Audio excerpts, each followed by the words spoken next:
When it comes to our minds, we do the exact opposite somehow.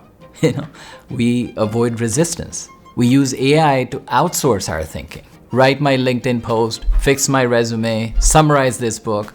That's like going to the gym and asking someone else to lift weights on your behalf. When astronauts spend months in zero gravity, their muscles and bones atrophy dramatically, up to 20%.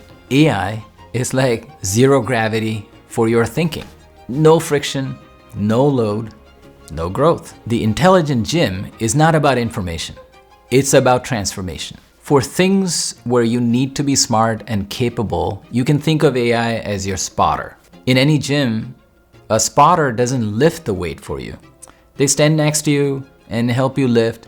They also make sure that you don't get crushed when you're lifting the weight. So do the same with AI. Here's a concrete example. If you want to learn a concept, study it first yourself, and then go to your spotter, your AI. Paste the concept text, and then prompt AI. I need to master this concept. Quiz me on it. And now comes the most important part of your intelligent gym. Ask AI to apply progressive overload. 4 levels. Level 1, quiz me like I am a high school student.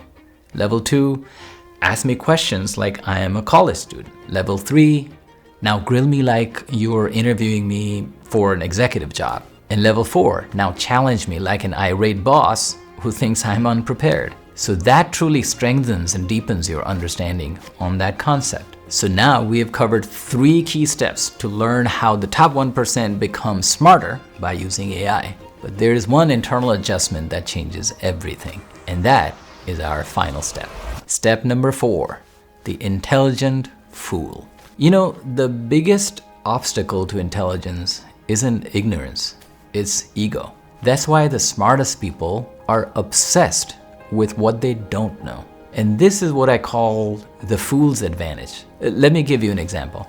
Microsoft went from $300 billion to $300 trillion in market cap with just one mental cultural shift. When Satya Nadella became the CEO of Microsoft in 2014, they had missed 2 huge disruptions, search and mobile. The cloud race was ongoing, but it was slipping away from them, with Amazon becoming the 800-pound gorilla. And the culture inside the company was toxic and political. And everyone was terrified to admit that there were gaps in their knowledge. Satya made one cultural move. He told the entire company, we're switching from a culture of know-it-alls to learn-it-alls. A complete reboot of Microsoft culture. The smartest people in the room were finally given permission to say, I don't know, or I was wrong, and to embrace that beginner's mind.